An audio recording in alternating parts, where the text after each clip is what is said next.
Hey, welcome to Ike's Vintage Tech. Do you have an older Intel Mac that is no longer supported by the latest operating system? Are you getting messages from your bank that you will no longer be able to use their website on your Mac? Don't worry about that, because with OpenCore Legacy Patcher, you can install the latest operating system on many older Macs. Stay tuned. Welcome back. In front of me here, I have a mid-2012 15-inch MacBook Pro. It currently has a clean install of macOS Catalina 10.15.7, which is the latest update you can get for this thing.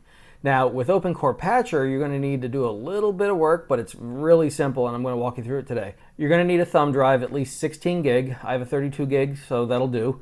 You're going to need a little bit of time and very little patience. It's not that difficult. Let's go. All right, so I went ahead, plugged in the thumb drive. You're going to basically wipe it clean, so you don't want to have anything on there that you might need. Now, I don't remember what was on this. This might be a previous OpenCore I did on another system, so I'm just going to wipe it clean.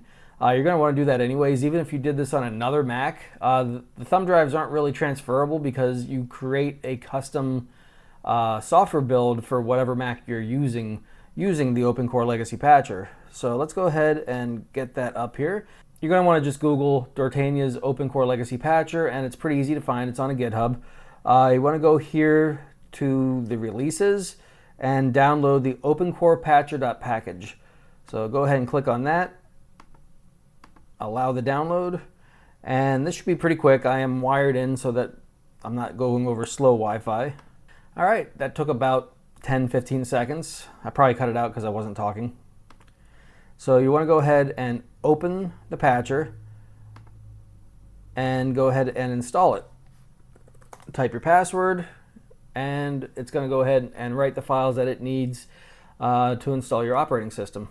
Once that's successful, you're going to click through this. You can move it to trash. Now, you are going to want to back up your files just in case something goes wrong. Usually, every time I've done this, it just works. I really haven't had too many instances where I've had to just wipe the whole thing and start over, but it can happen. So you do want to make sure you back up your files. And it's not the end of the world if you do have to start over. As long as you back everything up, this is like a chalkboard. You erase it, you start over, and all it takes is time. Once it installs, you're going to want to go ahead and open up your applications folder and look for the OpenCore Patcher link. Once you double click on that, it's going to open up the installer. You want to go ahead and create Mac OS installer, and we are going to download a Mac OS installer. Now, if you already have the Mac OS installer downloaded to your computer, you can just patch one of those. In my case, I want to do a clean install here, so we are going to choose Mac OS 14.5 Sonoma. Go ahead and click on that. It's a 13.7 gig file, so this is going to take a minute, but that's what editing is for. Go ahead and download that, and it is going to be done in about 3 minutes. That's the power of gigabit fiber. All right, that didn't take too long. Now that it downloaded, it's going to verify the file, make sure there's no corruption or anything like that, and then it's good to proceed to the next step. That should only take another second or two here. All right, that didn't take too long. It did a quick file check to make sure there was no corruption in the file, and then it extracted it. Overall, it took about 5 minutes. Then it's going to ask you if you wanted to create a Mac OS installer. This is where you can say yes. All right, the next step is to create the installer. I went ahead and went back to the main menu because if you're tooling around and stuff and you get lost, it's easy. Just go back to the main menu. You can create Mac OS installer. Use the existing one that we already downloaded. Install Mac OS Sonoma. And it's going to ask which disk. I'm choosing the USB one. If you don't see your USB drive on there, you might want to have to format it into a GUID partition or a FAT32, something that the patcher can see. If it's not big enough, it also won't see it. So if you're trying to use like an 8 gig disk, it's not going to work. All right, so go ahead and click on that. It's going to say, are you sure? You want to say yes because it's going to format it. Now, depending on the speed of your thumb drive, this may take a while. This is a newer MacBook compared to the most of the systems I show on this channel. The reason I'm doing this is because my dad has this MacBook, and he does get the messages every time he logs into his bank saying that your operating system isn't going to be supported any longer. So, instead of buying a whole new computer, we're going to do this for him. And this is a nice little how-to from, 300 miles away. So if If you're watching, Dad, don't worry, you can do it. All right, after all that, the installer is complete. It's going to ask you if you want to install OpenCore on the thumb drive. You do. The other thing I mentioned earlier is that you would need like a 16 gig. I'd recommend 32 gig because this one used over 16 gig of data, and that's, if you have a formatted 16 gig thumb drive, it's not going to fit. So get yourself a 32 gig and just know that you have plenty of space left over. All right, and while I was telling you that little bit about thumb drives, it finished. It's that quick. So let's return to the main menu. All right, after you select install a disk, it's going to ask you which disk you want to install to. We are going to do the Patriot memory. And when I mean Patriot memory, I mean the Patriot thumb drive. I know there are Patriot SSDs out there as well. Let's go ahead and reboot then. All right, so I had to flip the Mac around. It's not going to show anything on this monitor, unfortunately, until we're back on a desktop. When you reboot the system after that, it's going to bring you up to this screen. You can either install macOS Sonoma, that's going to be off the thumb drive, or you can boot back to your old hard drive if you have cold feet. So let's go ahead and boot to the installer and go from there. All right, now that we're this far, you're going to go ahead and click on Install macOS Sonoma, continue. One more continue after that. Then after that, it brings you to the end user license agreement. Go ahead, thoroughly read it, consult your lawyer, and then click agree. And one more time, in case you didn't consult with your lawyer, agree. It's going to ask where you want to install it. You only have, in my case, this one drive to install it on. Continue. All right, from this point, this could take anywhere from 30 minutes to about an hour and a half, depending on how slow your system is, or even longer. This system isn't too bad. It's got 16 gig of RAM, a fairly decent integrated graphics card, NVIDIA, I believe. I forget the exact specs. But overall, this shouldn't take too long on this system. I have noticed on some older Macs, it's a little choppy on some of the animated desktop features. That's stuff you can disable in the OS itself. So if you are noticing any slowdowns that aren't ideal, see what fat you can trim off of all the bells and whistles that come with the newer operating systems.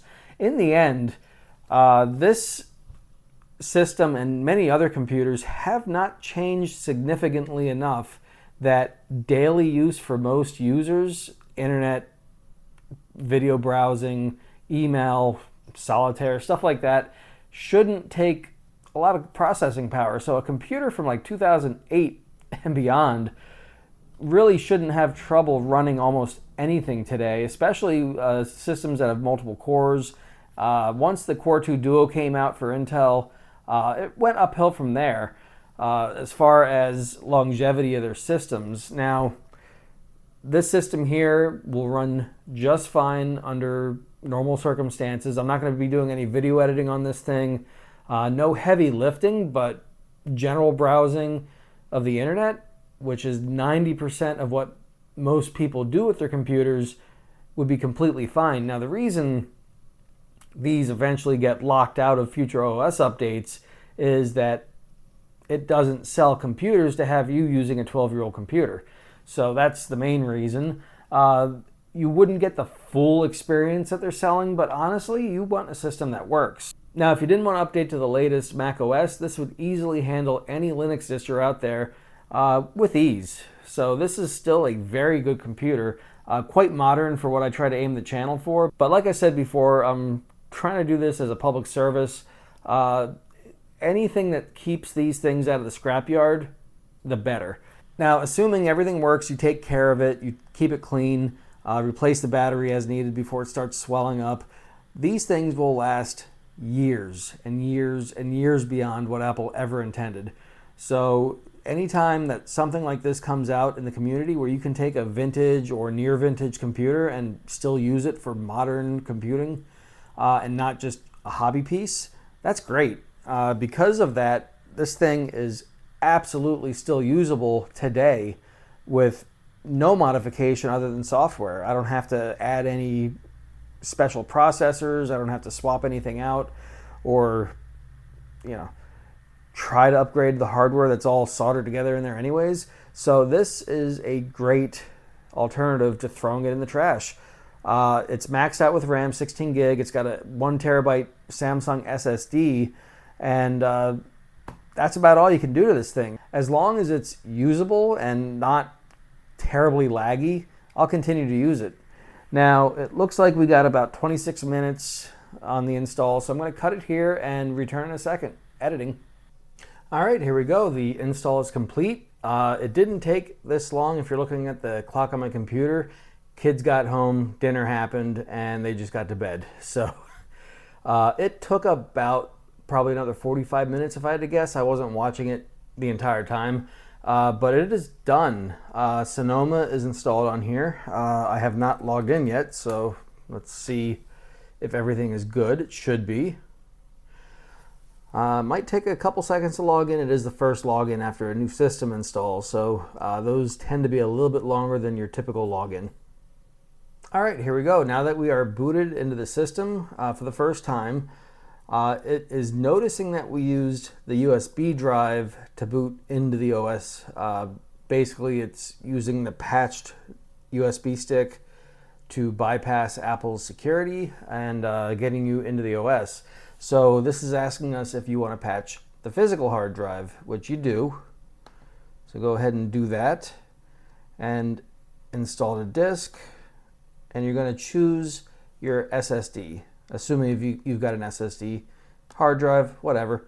So you're going to choose your hard drive, and then it's going to show you a EFI partition. It's usually pretty small. This one's 209 meg, so it's a 1 terabyte drive, 200 meg EFI partition. You select that. It's going to mount it. All right, not too difficult. After that is done, it asks you to reboot. So we're going to reboot. I'm going to pull the thumb drive. That'll be the real test if this works or not. So give it a restart. All right, here we are at first boot. It basically, you missed it, but it comes up to a little boot selection, which is the only hard drive on there. After about 5 seconds, it auto boots into the OS.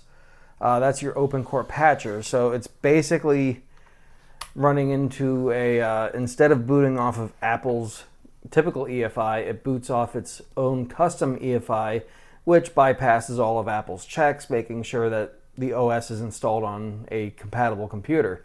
Technically this works, but it's not a compatible computer as far as Apple's concerned. All right, that boot was a lot quicker than the last one. The last one was like 45 seconds to a minute. This one was about 15 seconds, so not terrible.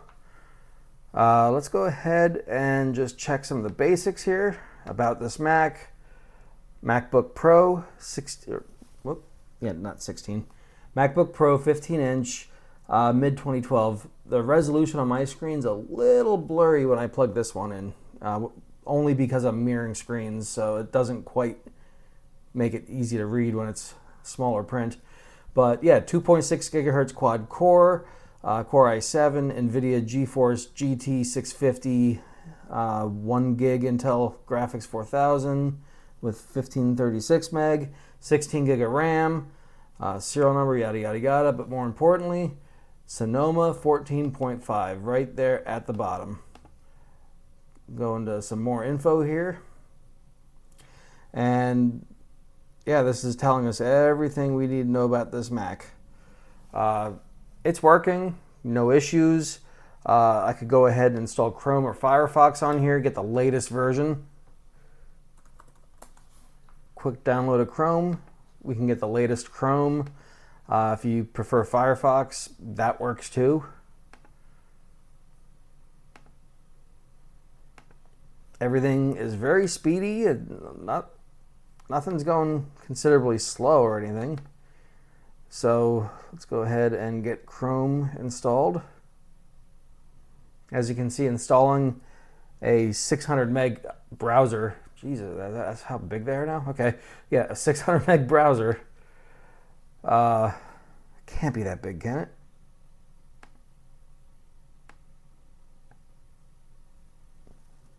$598 meg for Google Chrome. Okay, it basically does everything you do on a computer anymore. So, but yeah, it's going to verify real quick here. After that is done, it's just going to open up like normal.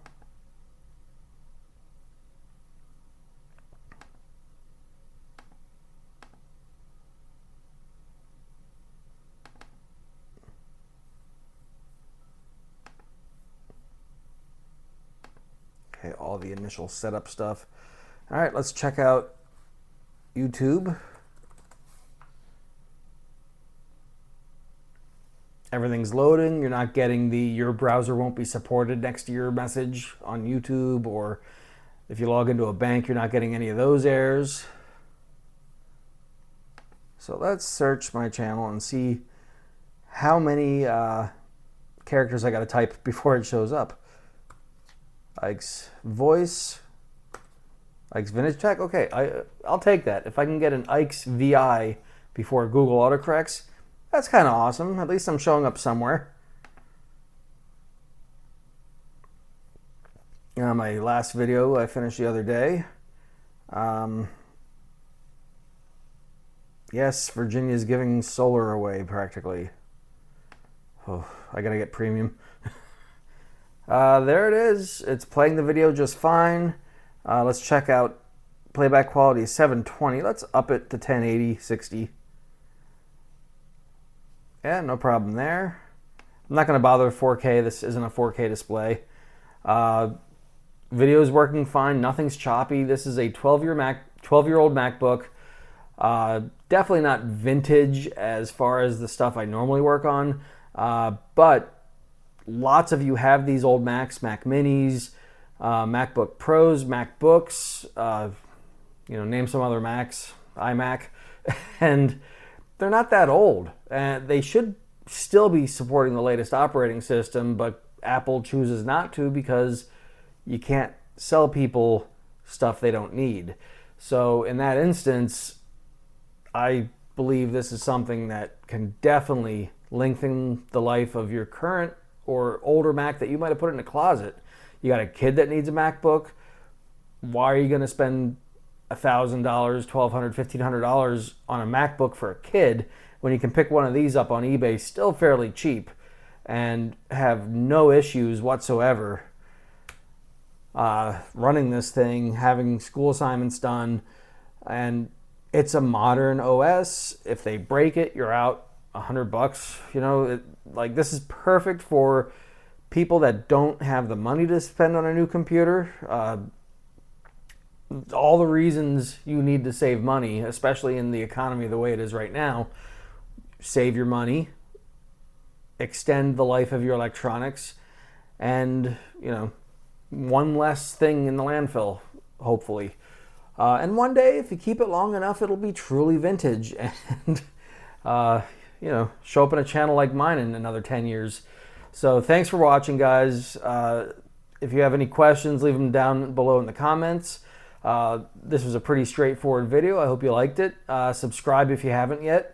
And I love it. With every video I post, I get a few more subscribers. Every time I see it go up, I get a little more thankful. Thank you, guys. Have a great weekend. I'm posting this on a Friday. If you watch this on any other day, just have a good day. Take care. Bye.